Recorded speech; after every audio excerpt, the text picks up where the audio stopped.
हम समझते हैं कि जलवायु परिवर्तन जो बाढ़ और भूस्खलन की संवेदनशीलता को किस प्रकार से प्रभावित करता है। सबसे पहला देखते हैं तो चरम वर्षा घटनाओं में वृद्धि। गर्म वातावरण अधिक नमी को धारण करता है और जिसके कारण तीव्र वर्षा बादल फटना की घटनाएं होती हैं। इसमें आकस्मिक फ्लड आ जाती है क्योंकि भूमि पानी को पर्याप्त तेजी से अवशोषित नहीं कर पाती है और नदी नालों में उफान आ जाते हैं।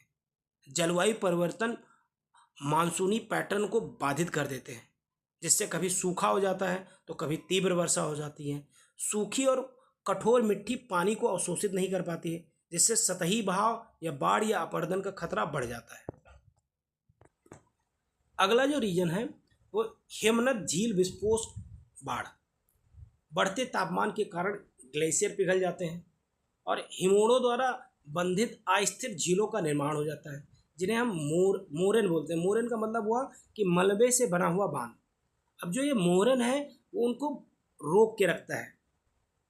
इनके टूटने पर हिमनद झील विस्फोट बाढ़ की स्थिति उत्पन्न हो जाती है, जिसमें भारी मात्रा में पानी मलबा अचानक प्रवाहित होते हैं और जिससे नीचे की ओर विनाशकारी बाढ़ आ जाती है।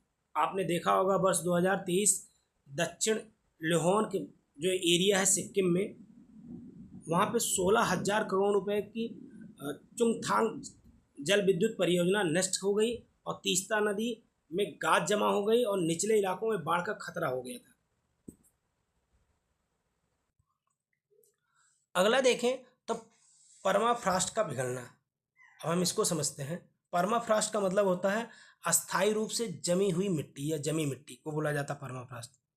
उच्च पर्वतीय क्षेत्रों में तापमान बढ़ने के कारण परमाफ्रास्ट जो होते हैं वो पिघल जाते हैं या पिघलना लगना स्टार्ट हो जाते हैं, जिससे ढलानों की जो स्थिरता है वो कम हो जाती है। इसके परिणाम स्वरूप चट्टाने गिरने, भूस्खलन होने या नदियों में मलबा जाने की घटनाएं बढ़ जाती हैं और बाढ़ के खतरे को और अधिक बढ़ा देती है। अगला जो रीजन है वो वन अग्नि में वृद्धि। इसका रीजन जलवायु परिवर्तन पहाड़ी क्षेत्रों में अधिक गर्म और शुष्क बना देती हैं और जिससे वन अग्नि की घटनाएं बढ़ जाती हैं। ये वन ये आग जो है वनस्पति को नष्ट कर देती है और मिट्टी को जलरोधी बना देती है तथा जल वर्षा होती है तो तीव्र गति से मलबे का बहाव शुरू हो जाता है। उदाहरण के लिए देखा जाए तो भारत वन स्थिति रिपोर्ट 2023 के अनुसार अकेले उत्तराखंड में नवंबर 2023 और जून